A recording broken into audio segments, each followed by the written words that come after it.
that it was unbearable for him to receive care from a hated person. The guy's words greatly traumatized the girl. Tears flowed from her internal pain, and it was very difficult for her to restrain her emotions. Near them stood the owner of the infirmary, who silently observed the situation. The young surgeon was very indignant as he realized that this was all a clearly planned game. The wounded guy wanted to tear the heiress's heart into pieces with his words. Was he really serious about dying? There was a pause in the form of silence between the spouses. They just stood looking at each other. Lan said, lowering his gaze, that he considered himself a sinner. While at that time the girl was sleeping calmly in the family bed, the guy himself was all on alert. Medicine was very important to him. He often ran after him. He met with Haomun to obtain medicine. He began to talk about how he was engaged in espionage willy-nilly, but deception was not all there was to it. In it, when it was not possible to get medicine from Haomun, he had to suffer the whole night from pain and hunger, being literally on the verge of death. Writhing in pain, he thought through all the options. Having considered all the options, in the end he continued to transmit information in exchange for medicine that would allow him to last another 10 days. As soon as he received the medicine, his soul immediately became lighter from the thought that his physical suffering would now come. After eating the pill, the guy lost all physical suffering, and he could continue to function normally.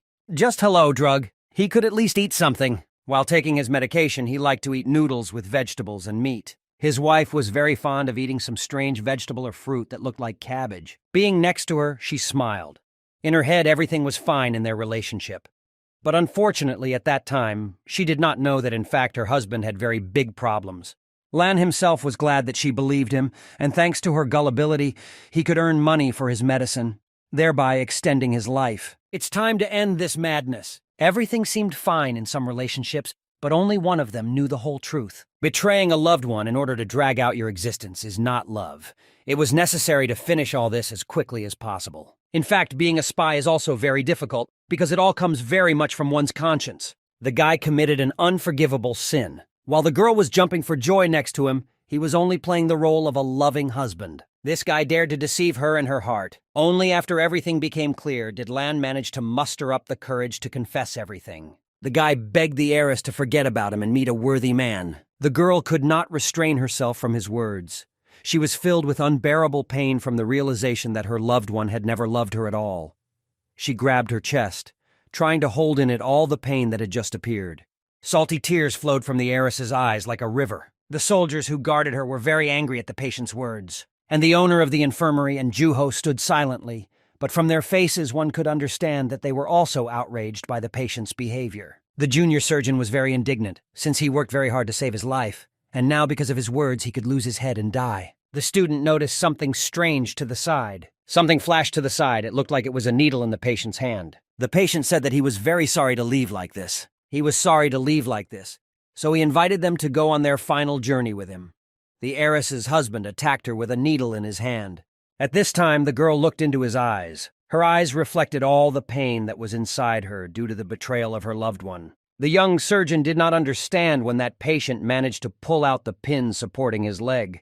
The patient tried to wound the heiress with his needle, but her wars protected her. The patient was very aggressive and tried his best to hurt his wife. Wang Ya just stood silently with tears in her eyes, watching his actions. The warrior became very angry at the patient's actions. A large amount of blood splashed. The student ran as fast as he could to try to stop it all.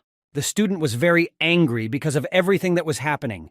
From this anger, he crooked his face, clenching his teeth. Blood flowed very actively. The patient managed to puncture one warrior. The guy was glad that he managed to do it. He thought that this would be enough. This is how he will pay for all his sins, he believed. It's good that there is no pain. The heiress was sharply pierced with a sharp object and blood began to pour out of her mouth. I fell on Lan with my mouth open. The couple met their eyes. They were sobbing. The warrior accidentally pierced his mistress. Blood poured out of her. The warrior actually wanted to pierce her husband, but unfortunately it turned out differently. The warrior looked at the heiress. I felt very strong shame. The heiress lay on her husband's shoulder. The guy was very angry with his wife. He didn't understand why she covered for him. A needle was sticking out of the skin. The heiress asked her beloved if he was injured. She was worried that his beautiful hands were stained with blood. The guy listened to her, simply remained silent, and cried. Wang Ya began to speak the covenant of the main heiress, which even His Majesty would not ignore. He won't be ignored because there are many witnesses here. The heir's husband hugged her. He was very worried that she began to speak of the covenant. He did not want her to die. He believed that he should give up his life himself. The heiress did not agree with the words of her husband, because she believed that she who did not even understand the feelings of her partner could not be called an empress. She grabbed his head and looked straight into his eyes. She pulled him to her face and told him that he was free. She believed that her husband had a hard time because for so long he tolerated a hated person. She took the guy by the chin and said that from now on no one else would be able to shackle him. The guy hugged his wife very tightly. He was very worried, afraid to see her death. The girl again laid her head on his shoulder. Lan began to sob very hard. He regretted that he could not understand her feelings a little earlier. The guy hugged his girlfriend very tightly, shouting her name. The doctors at the infirmary were monitoring the situation, and you think you need to intervene. The junior surgeon ran up to the heiress to clamp the wound. He said that they will now begin an emergency operation. The student told the teacher that there were acupuncture points on him. The teacher himself accepted his words, saying that he was completely at a loss from surprise. The infirmary doctors ran to prepare for the operation. Juho ran as fast as he could to save the heiress. The owner of the infirmary also ran as fast as he could, preparing for the operation. The couple continued to sit hugging. This place is Baekrin Infirmary, and they don't just leave people to die here. In the room, Chin Cho-hin, teacher Pekri Tu-seong, and sentries stood around the patient, their shadows reflecting off the white walls. The red-coated sentries looked like giants, attending with dignity to their obligatory mission. They hoped that doctors could save this patient. The young doctor leaned carefully over the patient, thinking about the pin he had pulled out with his own hands. The pain that arose was incredibly burning. Chin Cho-hin looked at the patient's wound. It seemed to him that this could not be the work of a sane person. However, he rejected this idea, realizing that sometimes the most amazing actions arise not from discretion, but from the mysterious depths of the human soul. The patient lay unconscious on the bed, and the teenage doctor decided that perhaps the problems could be solved not only by medical means, but also by conversation, revelation, and mental healing. The young doctor clenched his teeth, thinking angrily about the patient. He was surprised at the choice to protect a loved one due to falling under attack. It was difficult for him to understand why she would do this, even if it was for protection. Chin Cho-hin, a teacher and experienced physician, took the hand of an unconscious patient. He needed to take her pulse and check for magical energy, which could be the key to her condition. Suddenly, the young doctor felt the flow of energy in the patient's body, and his heart increased in scope with delight.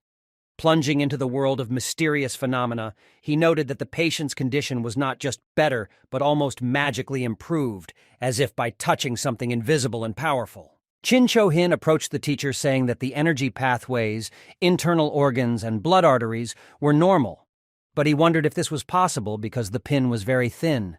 The question only deepened the mystery of this incredible situation.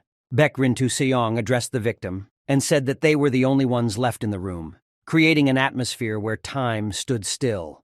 He continued to be continually amazed that the teacher even interacted with a fainting patient as if he were an old friend. Patient Wang Ya opened her eyes, and her gaze looked as if it was penetrating the curtain of time.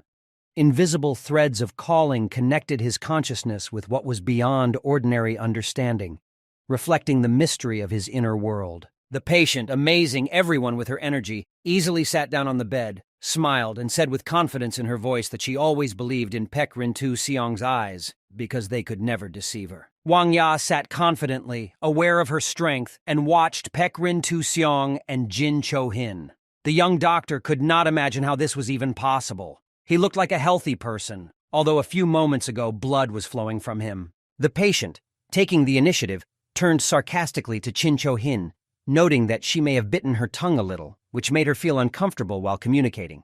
She asked if he wanted to treat her tongue first. The young doctor was shocked, and noted that it turned out that this was all part of the plan. Wang Ya, with a smile, responded by asking what he meant by the word staged, and added that her capabilities were amazing because she was an outstanding warrior. She smiled proudly, expressing her confidence, and replied that even if she wanted to take the hit, she simply could not do it. For the sake of love, sometimes you have to move away from straight paths and use tricks that make it stronger. Chin Cho-hin could not believe his own ears. Everything that happened seemed to him like magic or an illusion, because he witnessed events that went beyond the ordinary. The guy turned to the teacher and admitted that he now understood why the teacher continued to stand calmly when he asked him to perform acupuncture treatments on Wang Ya, even though she was coughing up blood. It turns out that the teacher initially knew about the true nature of the situation. The nickname, Holy Doctor, is not given just like that. Those who receive it have a lot of practical experience behind them. Over time, this experience leads to a natural insight that helps to manifest simulations and reveal the true nature of situations. Chin Cho-hin, carefully examining the wound on Wang Ya's tongue, began to use his skill. It seemed to him that in the novel unfolding before his eyes, the main heiress was an incredibly gifted martial artist. The young doctor, whose prudent hands moved easily, felt that analyzing Wang Ya's actions was a real comfort. It seemed to him that she, like a true owner of art, was able to cope with any challenge. It turns out that her feelings for Lan Lan are not just an episode of a novel, but something truly deep, persistent, and amazingly strong. Teacher Pak Rin, whose attention was drawn to Wang Ya, recognized her incredible ingenuity. It was like watching a true artist who knows how to adapt to any situation, even when their own safety is compromised. Wang Ya, maintaining an expression of trust and a smile, answered the teacher. Her confidence that Lan Lan had no intention of truly humiliating her gave the impression that this was not just a romantic story, but a complex puzzle task that needed to be solved with cunning and prudence. She remembered her attacker, describing his movements as slow. This slowness became her advantage, and that is why she decided to slowly rush forward. Her movements were measured, avoiding the weapon's deep penetration, especially into vital organs. Wang Ya expressed her disappointment with the sentries, pointing out that the problem was their slow reactions. She only ordered them to graze the skin, but even that small action would be enough to reveal her true intentions. The sentries' attacks were so slow that if they hit her, it would be too revealing. Chin Cho-hin realized that everyone who was close to Wang Ya was aware of the situation. This created a favorable atmosphere of mutual understanding and cooperation among them. The girl pointed out that the most important thing now was to heal the wound and make sure it looked like it was serious. It has been suggested to use bandages to create the impression of a large and serious injury. The young doctor changed his mind that apparently the performance was continuing, and told her that he would now begin to use a bandage from the back of the body. Chin Cho-hin thanked Wang Ya for not actually throwing herself at the pin, showing gratitude that there was no real danger. The girl responded, expressing fear that the young doctor might become angry because of the deception. However, he ended this alarm by asserting that nothing could outweigh the importance of health, and he was glad that everything was done without real danger. Wang Ya smiled and replied, revealing her pleasure that it had been so long since she had met such nice and polite people as Chin Cho-hin. The girl aggravated her thoughts, thoughtfully looking at the distant horizons. She felt that this boy could become not only the chosen one, but also the key to a new chapter in his life. Perhaps this was a fateful meeting that would change everything. The idea of his mother as a guardian seemed not only interesting but also promising. The teacher maintained a calm expression, but his gaze indicated that he understood the depth of her thoughts. His refusal was categorical, as if he was reading not only her words but also his own heart. Wang Ya straightened her thoughts without giving up her face. She expressed what she had learned from the teacher and looked at him in surprise. He seemed to have a hard time imagining that she had such information. Wang Ya asked Chin Cho-hin that if a job came along followed by money and fame, would he agree? Wang Ya's gaze shifted to teacher Park Rin-tu-sung. Her cunning eyes carefully watched his reaction. A feeling of surprise was reflected on the face of the teacher, who seemed to be suddenly taken at gunpoint. The guy asked if the one Wang Ya proposed would make him the best doctor in the world. Wang Ya, looking at the young doctor with confusion, reflected on how his ambition amazed her. There was a palpable hunger in his eyes for something more than she could imagine. Chin Cho-hin spoke passionately about his dream of becoming a consummate doctor. His eyes shone with enthusiasm when he said that this was the only way he could overcome his teacher's illness. His recognition sounded like a call for greater achievements. Teacher Park Rin-tu-sung looked at his student with pride, his face struck with the grandeur and respect of those who strive for the high art of healing. Wang Ya looked at Chin Cho-hin, amazed that he had rejected her proposal even before she could reveal the nature of her plan. Her thoughts were confused by the unexpected refusal, and she listened thoughtfully to what he had to say next. She then said that her bad deeds make her like Chin more and more, and she asked what Park Rin-tu-sun did in his past life if he got the Golden Apprentice. Wang Ya said, if only the doctors at court had half the abilities of that boy, it would be wonderful. Noting his talent, the teacher believes that there is still a lot unknown for his student. The girl could not resist and expressed envy of the teacher. It turns out that she would really like to be in his place. The young doctor turned to Wang Ya with a request to ask her something. She happily agreed and asked what exactly interests him. He expressed his question: why exactly is Wang Ya so much in love with Boom? Even if her internal organs remain intact, she experiences pain. The girl replied, trying to dismiss the boring aspects on the matter of her feelings for Boom. Noticing that if they asked this question, she decided to answer. Wang Ya replied that her love was determined by fate. She understood everything as soon as she saw Lan Lan. Wang Ya's eyes reflected the incredible essence of the moments when her gaze met Lang Lan's. Every touch of the wind that tickled her hair told her how her life had changed forever that day. A mysterious force drew her to the unknown, and she felt that she was now part of something bigger. The young doctor thought that Wang Ya was simply driven by appearances. However, behind her every smile and step, not only grace was reflected, but also a deep inner essence. She was like an open book, written in mysterious languages of love and wisdom, and the young doctor felt that behind the outer shine there was an incredible world, ready to reveal itself to anyone who could unravel its secrets. Chin Cho-hin looked at the teacher and concluded that Boom still did not match the teacher's beauty. Watching the graceful movements of Wang Ya, he realizes that even compared to such a beauty, the teacher seems to be something more than just a beautiful figure. His presence is filled with inner wisdom and power that transcends outer beauty. A man began to knock hard on the door of the ward and shout loudly for Wang Ya. A loud rumble and knocking on the door dispels the peace of the ward, and the man's voice penetrates every corner of the room, interrupting a moment of reflection.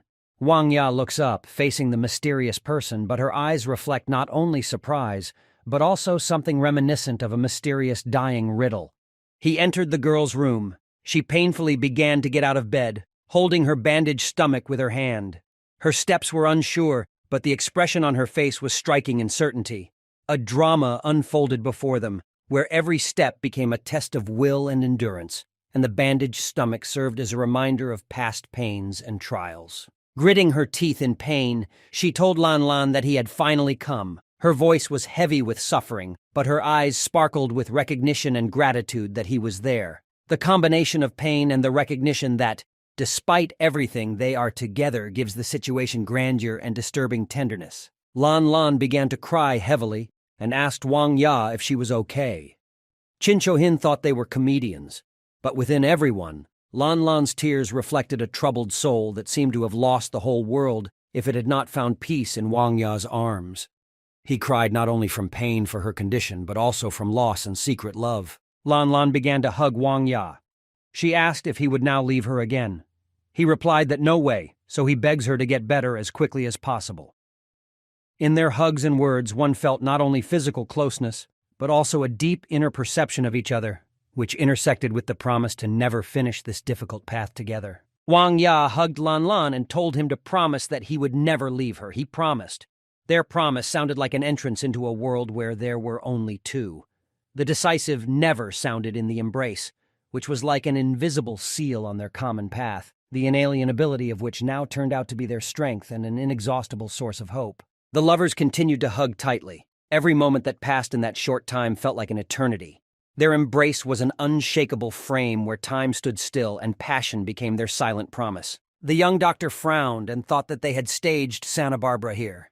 He thought that Wang Ya was deceiving Booma, and that the patient with the most serious injuries was Booma.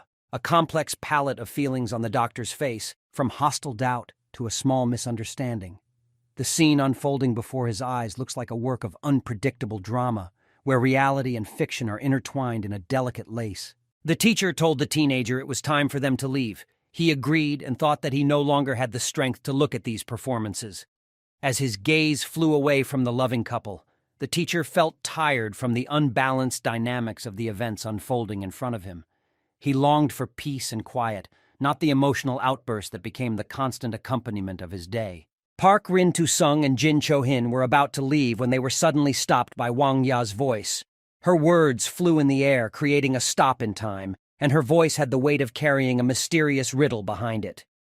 The face of the teenager and the teacher expressed surprise, willingness to listen, and internal uncertainty in the face of new unknown events. With a look of unwavering authority in her eyes, she told the young teenager that he must prepare a letter immediately.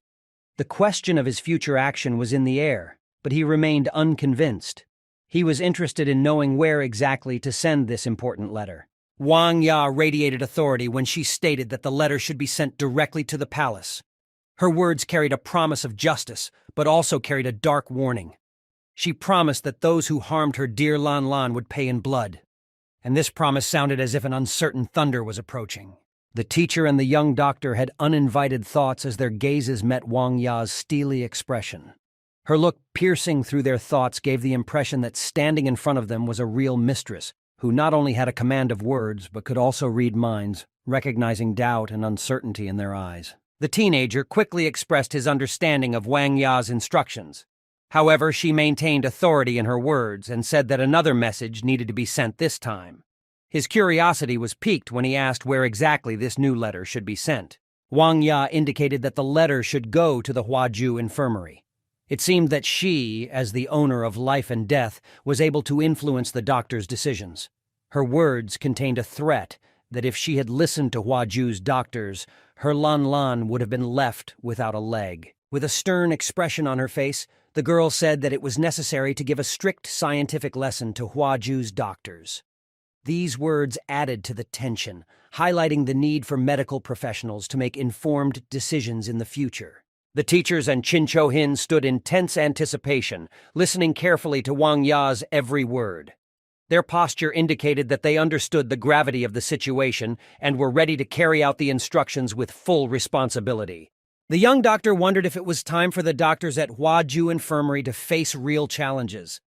Thinking about the arrival of the letter, he imagined what worries and challenges awaited him in the future. A few days later, the letter arrived at the Huaju Infirmary. Chief Advisor Ma Jin-chu sat intently in his office, reading the letter with a tense expression on his face. He had to look at the contents carefully because each line carried an important message. The doctors nearby were in a state of anxiety as they questioned the chief advisor about what Wang Ya wrote in the letter. Ma Jin-chu's tense appearance aroused serious suspicion among his employees. A shocked Ma Jin-chu expressed his impression that the letter stated that all the support and privileges that had been provided to their infirmary so far would now be transferred to the management of the Pekrin Infirmary.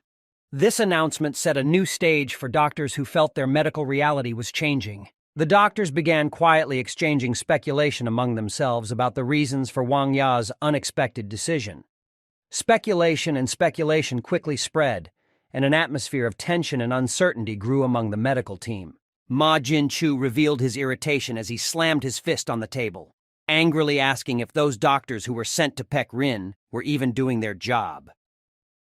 There was dissatisfaction and determination in his voice to find out what happened in the other infirmary. The chief advisor stood up and began to shout loudly, accusing the doctors from his infirmary of inaction.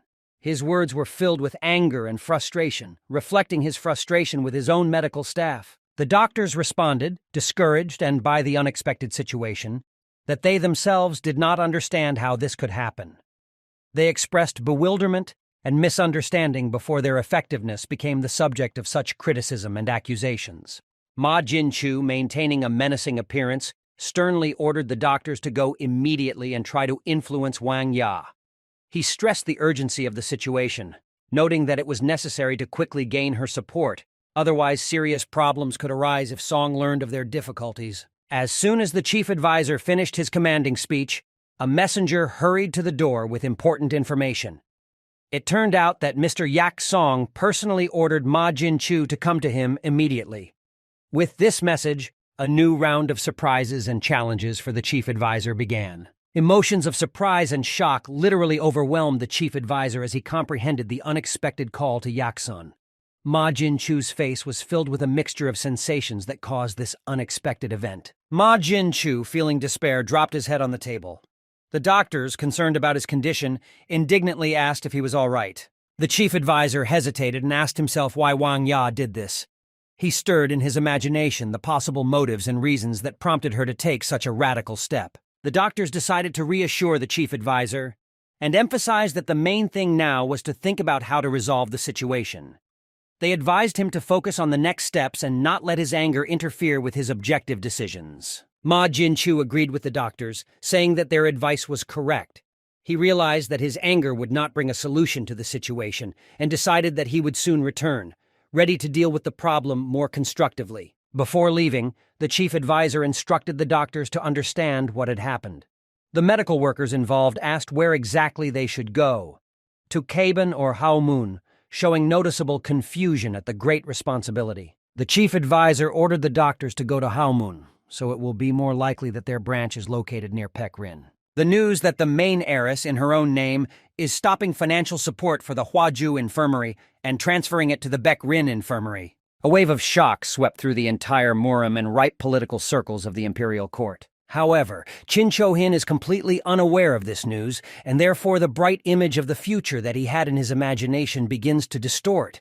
The improbability and unpredictability of the future causes uncertainty. Seen in a bamboo grove, the young doctor quickly approaches the grandmother. With his eyes shining with joy, Qin Cho-hin apologizes to his grandmother for being gone for so long and promises that he will fulfill his promise to help her get down from the mountains, although this happened only now.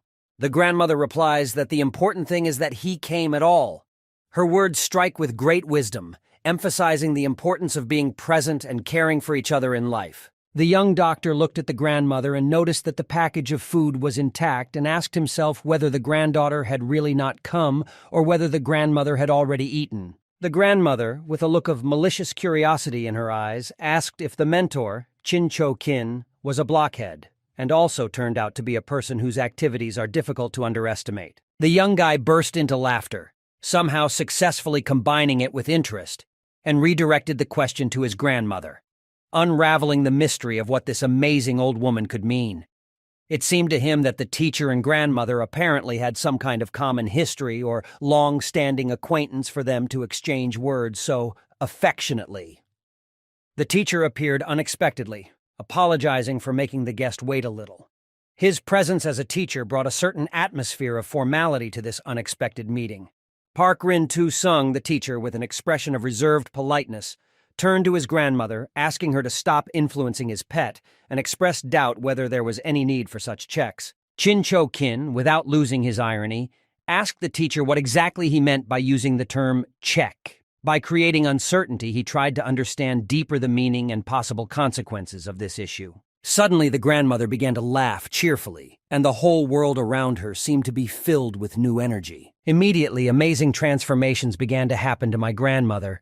For the teenager, it was like an unknown magic, and he had difficulty understanding what was happening, which left him in a state of confusion. Grandma, who seemed to transform into someone else, gratefully told Qin Cho-hin that everything turned out amazing thanks to his help, and she received an unmatched show. Suddenly, an incredible girl appeared in front of the teacher and the teenager, who seemed to be born from the transformation of her grandmother. Qin Cho-hin, embarrassed and shocked, lost his balance and found himself on the floor, his eyes wide open with delight at this unexpected and startling change. The teacher told the young doctor to get acquainted. That girl is the head of the Hikchan Infirmary, one of the 3 largest. Also one of the oddballs in the top 10 Kanho warriors, an amazing old bloodbath. This mysterious girl is already a well-deserved eccentric of the blood of life, attracts attention with her extraordinary actions, charming those around her. A master of the technique of muscle contraction, she continuously changes her account, like an artist her canvases, which arouses the admiration and surprise of observers. In Muramu, the local world, it is mysterious whether she is a woman or a man. From the novel, it is known that the eccentric is a representative of the female gender, but she always leaves room for mystery and contradictory thoughts. Qin Cho-hin, finding himself in front of this mysterious face, thought about her true essence and old age. It seems that unraveling its secrets is a task worth taking up. The boy was incredibly amazed. He assumed that this mysterious woman was passionate about surgery and believed that with her help it was possible to take even the dead from the other world. The green-eyed girl interestingly asked the teenager where he got this impression from. He had never heard of her before. Her eyes shone like 2 bright stars above the endless ocean of secrets. The breeze gently combed her hair, like a quality artist creating masterpieces on a canvas of a heavenly palette. Qin Cho-hin replied that no, he saw her for the first time today. She looked very strange in his mind, and he wondered how she fit into the real world. The tape of events passed before his eyes like a mixed cocktail of emotions. The teacher's words sounded like a melody from another dimension and were reflected in the space of his thoughts, like the echo of a journey through the whirlwind of an exotic dream. The teacher extended his hand to Chin, urging him to stand. Then he turned to the girl and asked how many times he said that changing his accounting in front of others is unaesthetic. The teacher's hand, like a wise lyre, touched the teenager's shoulder, intertwining their destinies. There was some kind of magic in this touch that turned words into poetry, and the girl's face lost its mystery, blossoming in the illuminated light of a new understanding. The girl asked the teacher that he was going to pester her again. Park Rin-tu-sung asked the boy if he was very scared. His heart beat like a modern romantic facing the unknown, but the answers were hidden in the teacher's smile and the girl's gaze, which turned this moment into a magical dance of two souls meeting on the waves of a great story. The young doctor said that he was a little scared, and he thought about what was happening here. He is not sick with anything. Did she really notice him? There was a worry in his heart, as if the page of his life was turning in a direction he could not predict. The mysterious expression on the girl's face became the key to the unknown corridors of his feelings. The girl thought that perhaps she had gone too far. Chin Cho-hin thought that at the moment of events in the novel, the old eccentric woman was not really kidnapping anyone for treatment. The variety of internal reasoning created a puzzle of emotions, where each element was important and had its own role in the game of life. The teacher said eccentrically that, be that as it may, she kept her promise. Chin Cho-hin wondered what the teacher meant. The teacher's words, like crystal drops of spring rain, settled in his mind, revealing a new layer of meaning. In the arms of his teacher's wisdom, he felt that the novel of his life was taking an unexpected plot twist. The eccentric woman laughed and replied that everything was correct.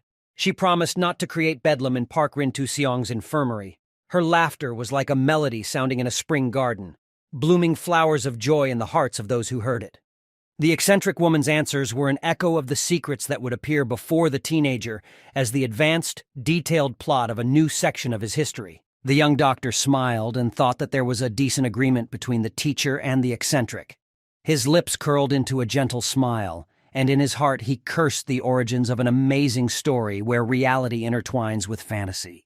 Is it possible to be a patient in a world where the boundary between illness and health blurs like the color leakage of a watercolor? The teacher said that once upon a time the old miracle girl had a strong interest in his illness.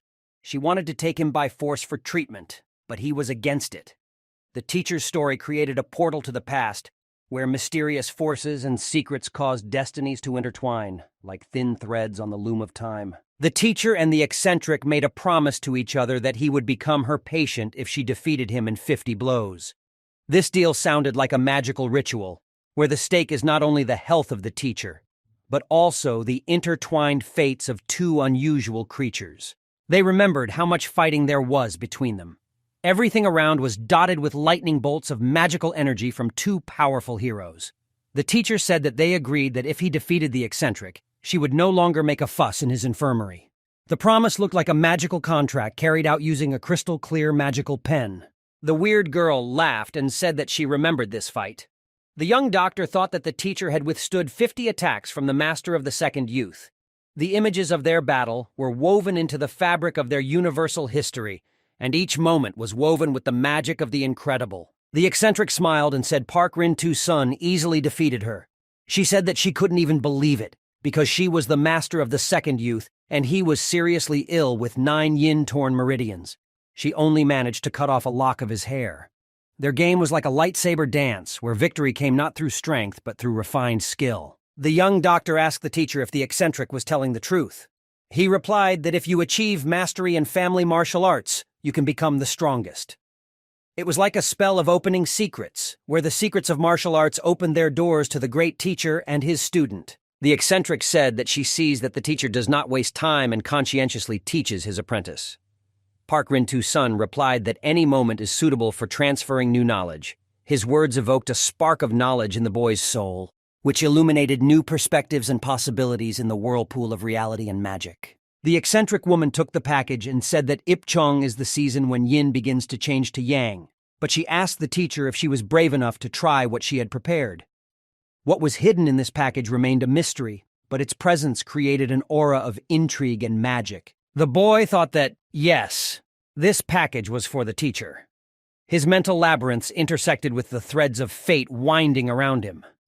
The weird girl masterfully created a puzzle where each element turned out to be part of a larger game. Teacher Park Rin-tu-sun replied to the miracle that, of course, he would try her food, because she preserves her promises as if she were her own life. There was weight in that promise, like a valuable artifact in a world where a teacher's word carried more weight than the most precious treasure. The eccentric smiled and replied that Park Rin-tu-sun knew her well. In a cozy wooden house, at the table, sat Park Rin-tu-sun, Jin Cho-hin, and the eccentric girl.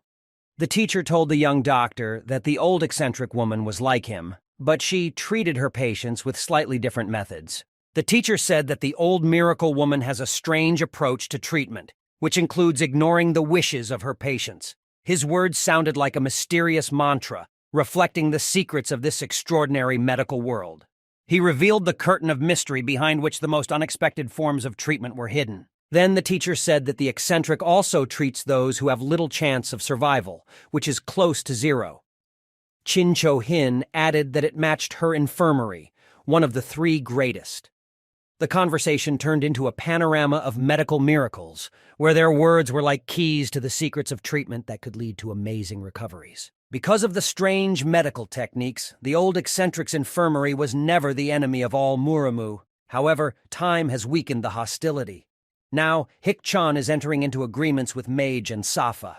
The dark pages of the past grew in the shadow of modernity, and eccentric healing techniques became part of a magical image, where space and time danced to the rhythm of mysterious medical practices. Park Rin-tu-sun noticed that in that infirmary they work with those diseases that the other two large infirmaries cannot cure. The young doctor listened to the teacher's stories with his mouth open in surprise. His mind was immersed in a world of healing magic, where the boundary between miracles and reality spread like a ray of light through time. Chin Cho-hin thought that the eccentric was a mad scientist of her second youth. His thoughts were spinning, trying to unravel the mystery hidden behind this extraordinary image. Treatment with Hik-chan is quick and cheap, but there is one drawback: side effects. Against the backdrop of the promises and opportunities opening up for the young doctor, a shadow of doubt arose. This minus became a drop of poison that adds bitterness to the sweet glass of possibilities. There are also advantages. The infirmary can obtain demonic potions and various ingredients from Mage and Safa, which will help in performing operations. The chance of surviving there is 50-50, but there is hope. This world offered not only challenges, but also opportunities in reflecting the pros and cons that formed the mosaic of life's choices. The young doctor wondered why the old eccentric woman was checking him in the old woman's records. His thoughts wandered, trying to unravel the true purpose of this amazing ordeal. Or was this just part of a scientific experiment? Or is there key information hidden in that vision that will determine his future in this magical world? An eccentric woman entered the room with a tray of food. She said it took some work to get it ready to eat. The aromas of unknown ingredients filled the space, trying to reveal their secrets to the guests. The weird girl told Park Rin-tu-sun and Jin Cho-hin's teacher to sit down at the table and eat the food. The guy smiled and thanked her. The mysterious aura of food was perceived as a magical invitation to a world of incredible tastes and impressions. Everyone ate deliciously. The eccentric said that in the Pekrin infirmary they began to use a method of surgery that had never been seen or heard of anywhere. The common table became an arena for sharing stories, where everyone rode the waves of magnificent events. The weird girl told the young doctor that he did a great job fixing her knee. Chin shyly replied that he still lacked a lot. This confession reflected his modesty, while the weirdo perceived his abilities as incredible potential in the world of magical healing.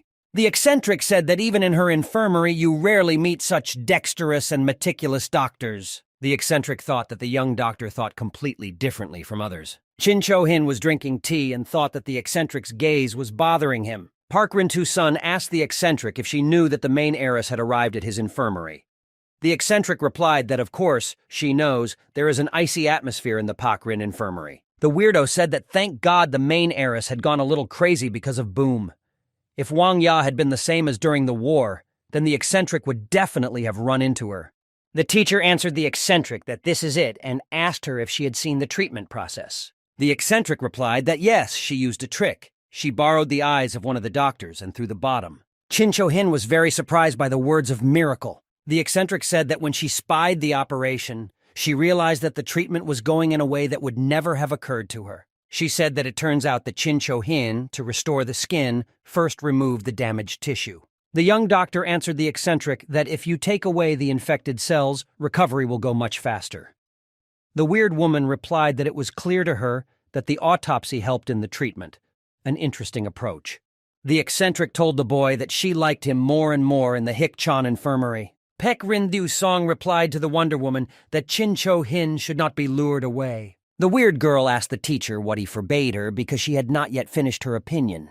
He grinned and said that it was impossible anyway. In the end, the eccentric girl could not stand it and asked Chin Cho-hin directly whether he wanted to be a student, because if he agreed to become her apprentice, then in the future the Hikchan infirmary would go to him and would be able to control all the darkness on Earth. The young doctor was shocked by the eccentric woman's proposal. The eccentric told the guy that if he became her student, she would do more for him than Pek Rin. The weird girl continued to convince Chin Cho-hin and said that they were doing surgery. Hik Chung specializes in surgery, so it would be more suitable for him than an infirmary that emphasizes acupuncture. Park Rin-tu Sung remained patient. The teenager asked the eccentric that if he went to Hikchan, could he become the most famous doctor and cure the teacher. Such words of the young man unbalanced the eccentric. She started shouting that what was Chin Cho-hin even talking about, because even she couldn't overcome Pek Rin's illness. The fact that the teacher was still alive was simply a miracle. Then the eccentric said that she offered the young doctor all the darkness, but he still chose his teacher and told Pek Rin that she was jealous of him. The teacher said that the student is his everything, and he never ceases to be grateful for his appearance. The green-eyed eccentric thought that she, as a master of her second youth, had lived a longer life than most warriors. The weirdo thought it had been 50 years since the nickname changed from Blood Weirdo to Old Lifeblood Weirdo. She looked at Chin Cho-hin and thought that during this time she had only met one talent. The eccentric woman slammed her hand on the table and told the young doctor that, okay, he might not become her student, but how about another proposal? She thought that she would not give up so easily. The teacher and the teenager looked at the eccentric in surprise. They were wondering what other offer the eccentric had. The green-eyed girl said that she would grant the teenager the right to view all the secret records of the Hikchan infirmary. Chin Cho-hin was shocked by the eccentric woman's proposal. He thought he could look at secret patient records and charts. There is a ban on sharing secret hospital documents with outsiders. In ruthless Kanho, medical records are tantamount to clan secret books. However, this is not the most important thing. The bottom line is that these documents contain medical records. Medical records reflect symptoms, patient treatment progress, and results.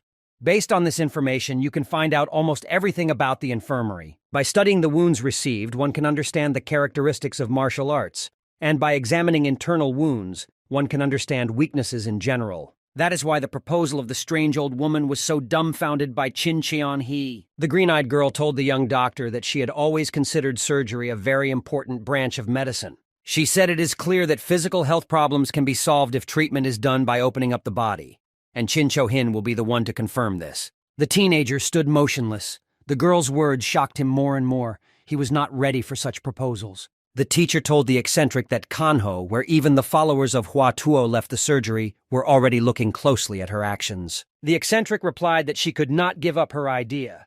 The young doctor asked what the eccentric woman offered in return. The green-eyed girl replied that when the time came, he would learn her medical skills. The young man replied that the teacher was already teaching him. The eccentric asked Chin Cheon-hin in confusion what about the martial arts that he could learn with her. The young man replied that he already knew the most magnificent techniques and did not think there was any point in learning others. The eccentric got angry and thought that Chin Cho-hin was a stubborn sheep.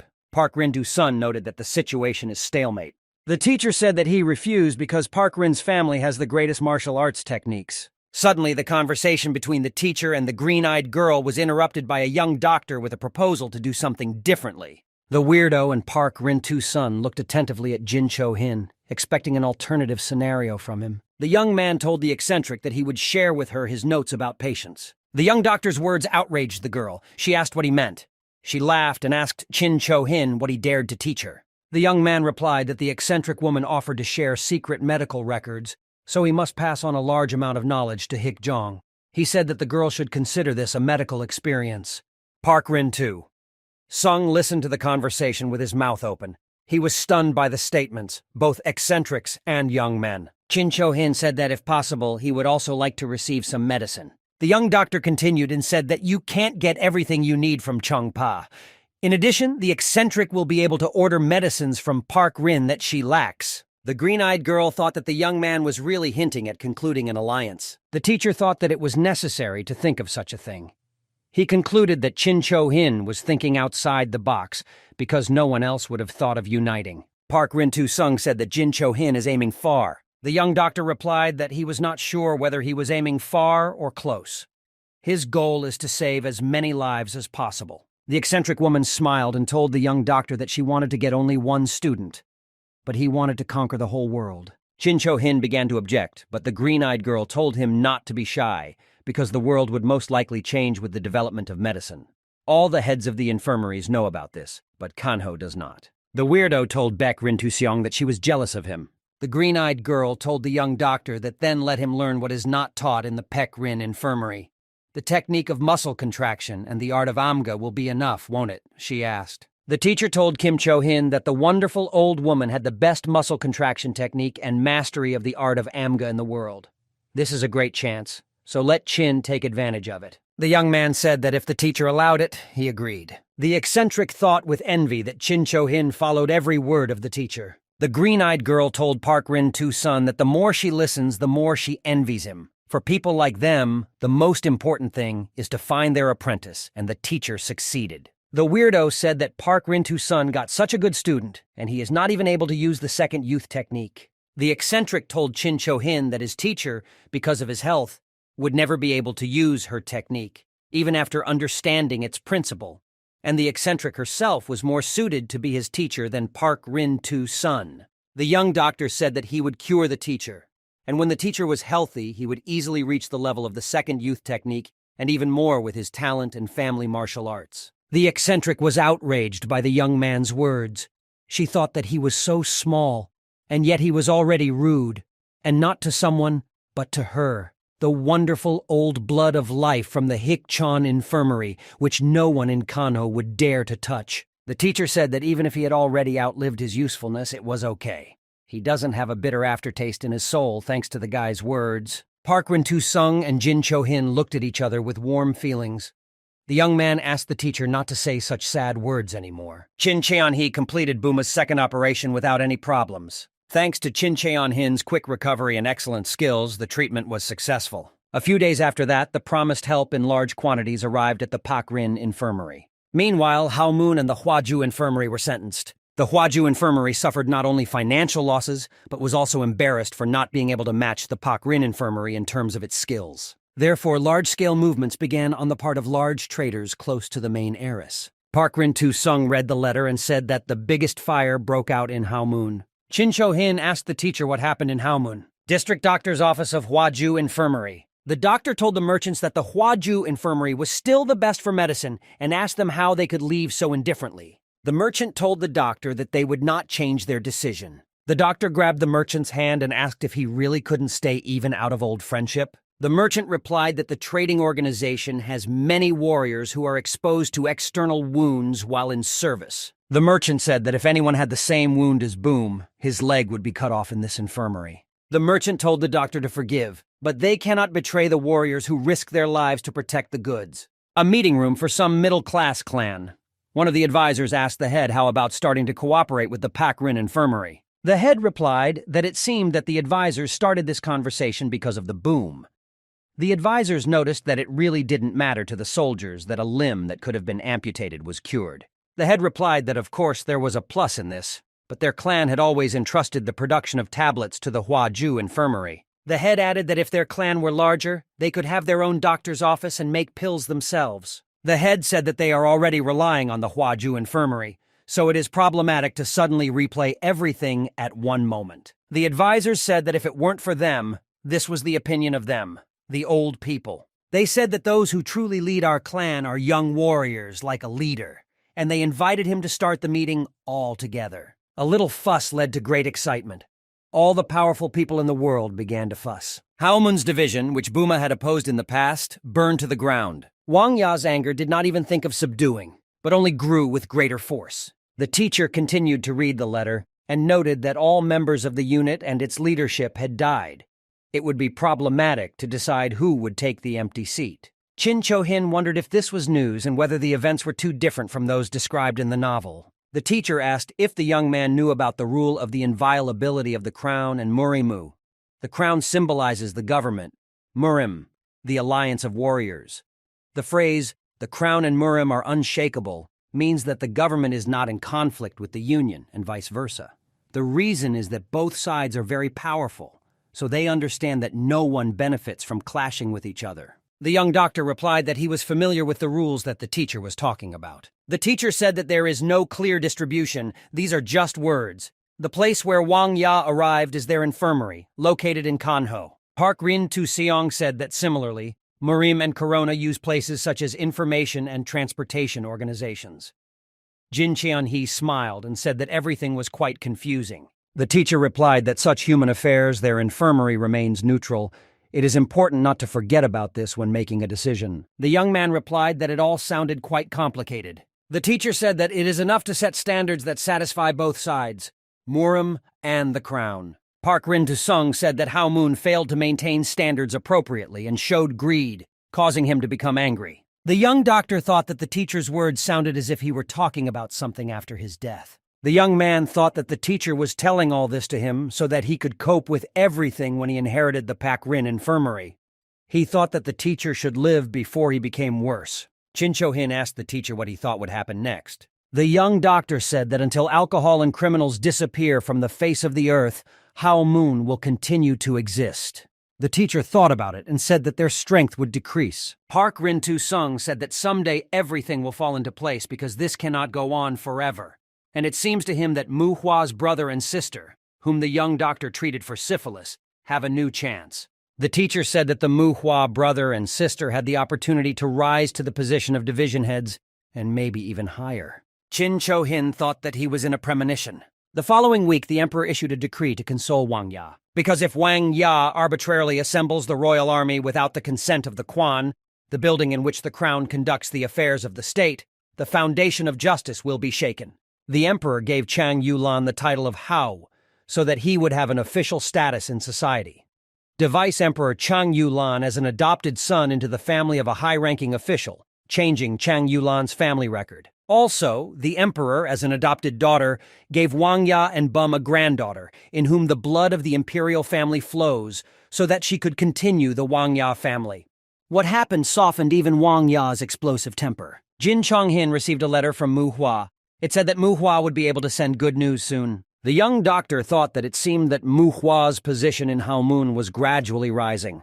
Everything is exactly as the teacher thought, which is why he is insightful. The teacher said that Chin Cho-hin wanted to talk about something seriously and asked him if he was ready to do it now. The young man answered yes. The young doctor said that he had passed on his healing skills until now, but they were different. The teacher asked Chin Cho-hin how he could call his organized knowledge scattered. The young doctor said that he thought about it and decided that his knowledge needed to be better organized. For this reason, he asked the teacher to talk to him. Chin Cho-hin thought that he had a lot of knowledge in store that he had not yet shared.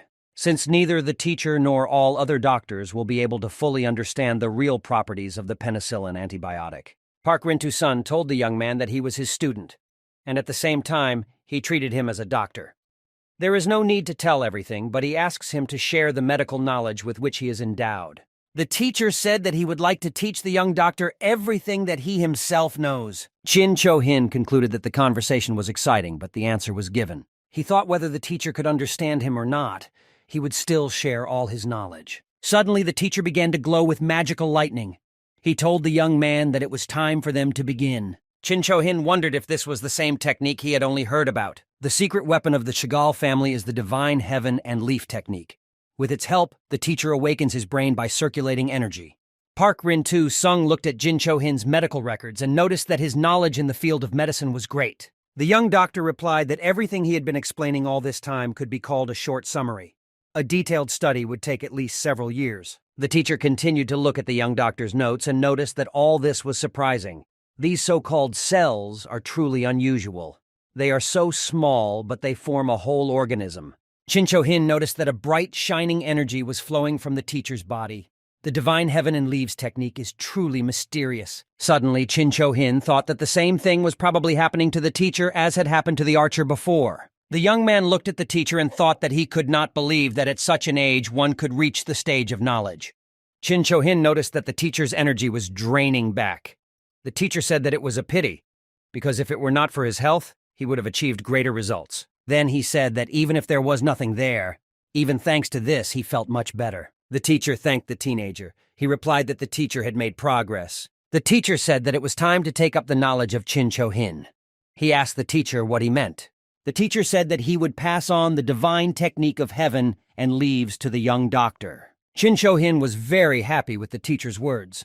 Park Rin-tu's son smiled and invited the young man to continue sharing knowledge. After the teacher and student decided to share their knowledge with each other, Chin Cho-hin plunged headlong into his studies. Chin Cho-hin's training included martial arts training, the study of medicine, and the transmission of medical knowledge. If it weren't for the power of the 5 elements sacred technique and the heaven and leaf sacred technique, Chin Cho-hin would have collapsed long ago, unable to stick to his schedule. Suddenly, Chin Cho-hin was distracted by the archer's daughter. She said he needed to get some rest, otherwise he would soon be thrown off. Chin Cho-chin said that before she interrupted him, he was very focused.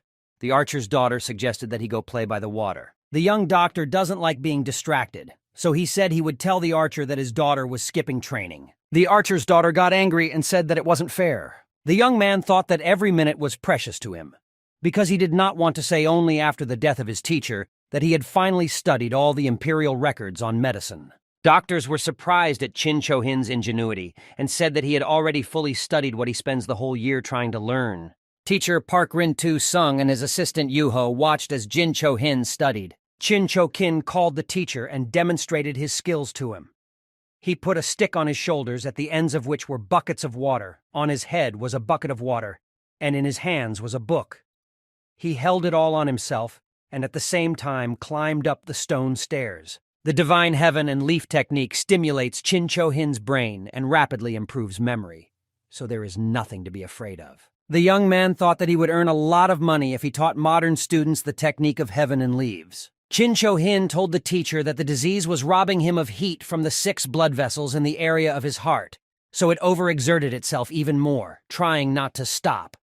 If the teacher did not know how to circulate energy, he would freeze in the middle of summer. The teacher replied that everything was correct. This is the reason why he is still alive. The young doctor said that the attack occurs due to a lack of internal energy. That's why he lost consciousness recently. Chin Cho-hin said that because the teacher circulates too much energy, this process will soon reach its limit. Then the young doctor said that the teacher had already experienced dissection and involution of the middle layer of the artery. Aortic dissection. The aorta consists of inner, middle, muscular, and outer layers. When the inner layer is destroyed, the blood begins to rush out, and from excess pressure, the middle wall cracks along the major axis. However, thanks to the power of the 5 elements divine technique, the ascending aorta running in the upper body of the teacher is in good condition, so the brain was not damaged. The young doctor said that, however, the problem was in the descending aorta.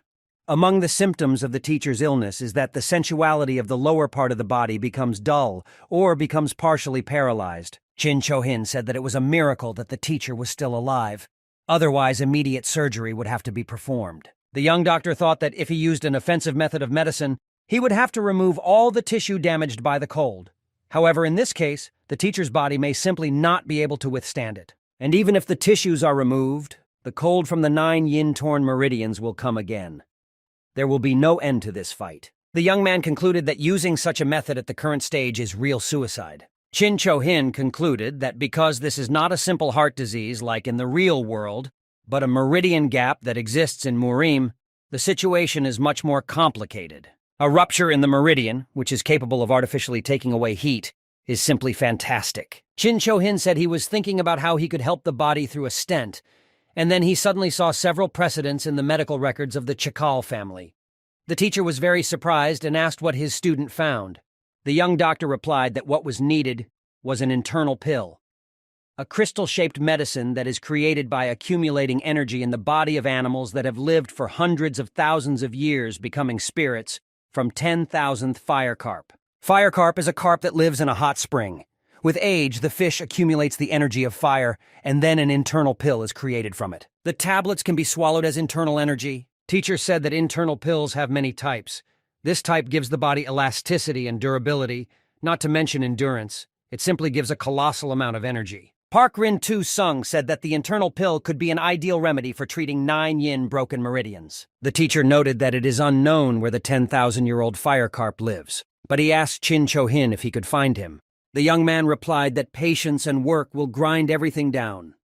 He is sure that even the heavens will respond to his request. Chin Cho-hin thought that the novel described a place that would only be found 10 years later.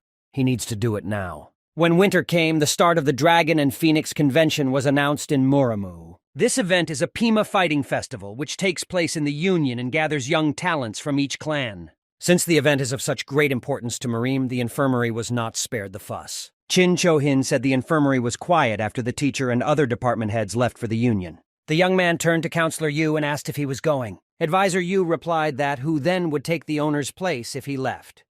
Chin Cho-hin said that this was also true, because the teacher was worried that the number of his guardians had decreased. But he added that Counselor Yu should continue to do his job, namely, take care of Chin Cho-hin. Counselor Yu really didn't like the young man's words. Then Advisor Yu said that you can understand the owner because he does not trust Chin Cho-hin, and therefore left him here, because what can some little one do? Chin Cho-hin thought it was funny, and if Counselor Yu knew the age difference between them. Then suddenly, Counselor Yu told the young man that there was a message for him from the northern part of Jiangsu province. Chin Cho-hin thought that he must have received a message from the demonic school. The young man opened the message. There was a letter and some kind of package. Chin Cho-hin opened the letter. It said that the author of the letter was told at school that he could send the letter to someone. But other than Chin Cho-hin, the author of the letter had no one to write to. The author wrote that he was doing well and would visit Chin Cho-hin as soon as the time came. The young man realized that Ye Ha-ryun wrote to him. He thought that he was coming out. He managed to restrain his bloody nature. The young doctor thought that for sure Ha-ryun has not risen in status. Chin Cho-hin thought that not every member of the demon school could simply send a letter to other places. So, he is not far from the position of a young leader. The young man thought that what Ye Ha-ryun achieved should have taken at least 5 years. What has changed? Chin Cho-hin only taught him the basics of life and society. There, Ha-ryun wrote that thanks to Chin Cho-hin's words, think 3 times before killing a person. His anger decreased significantly. The young man concluded that Ye Ha-ryun was a scary guy. It probably wasn't easy for him to cope with the instinct of the deadly star of heaven. On the last tapes, Ye Ha-ryun wrote for Chin Cho-hin to open the silk bag. There is a gift. Chin Cho-hin opened the bag.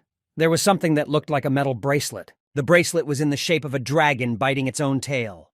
The young doctor thought that such a thing fit the style of the demonic school. Chin Cho-hin wondered if this was the same thing he had read about in the novel. He thought that the bracelet was originally supposed to be worn by Ye Ha-ryun, black web bracelet, bloody death. Chin Cho-hin looked at the bracelet and doubted that Ha-ryun really sent such a valuable thing by letter. Suddenly, the bracelet activated in the young man's hands. The bloody death black net bracelet is one of the Sky Demon's secret weapons that he used in the novel. Invisible strings from the bracelet are stretched and then cut the enemy's throat. At a critical moment, using a bracelet, you can create a trap and drive several hundred martial artists into it. In the original novel, Ye Ha-ryun received the black bloody death net bracelet only after he barely defeated the black light shadow weirdo. Chin Cho-hin wondered if things were so calm for Ye Ha-ryun that he sent him a magic bracelet. He thought that if so, then Ha-ryun had become friends with the black light eccentric, because it was simply impossible for the current Ye Ha-ryun to take the bracelet from the eccentric by force. Chin Cho-hin concluded that Ye Ha-ryun became a disciple of the black light eccentric,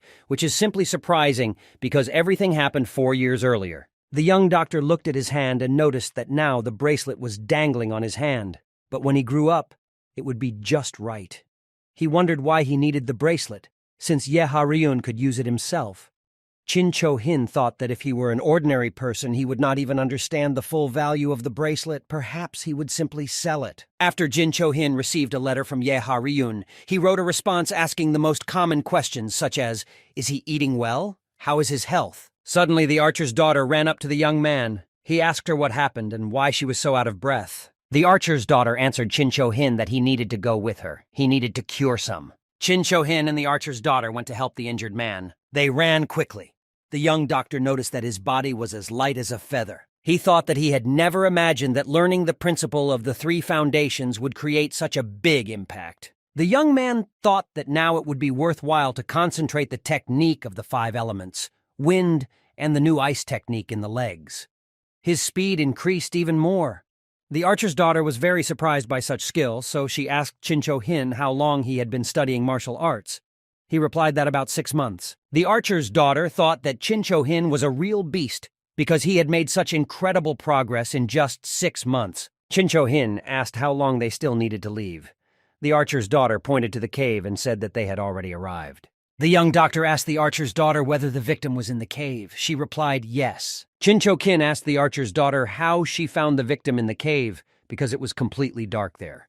She told him to just follow her. The heroes walked further through the cave. Suddenly a light illuminated them. The young doctor asked where the light came from in such a place. The girl replied that the room was well designed. Pearl-shaped lamps hung on the walls of the cave. Chin-Cho-hin touched the lamp and asked how such expensive pearls were made. Suddenly, the young man asked the archer's daughter where the patient was. She told him to follow her. Suddenly, they saw a wounded dog. Chin-Cho-hin asked the girl if this was the victim in need of help, she meant. The archer's daughter replied that yes, she meant the dog and that it was badly injured. Chin-Cho-hin replied that everything was fine, but he would examine him now. The young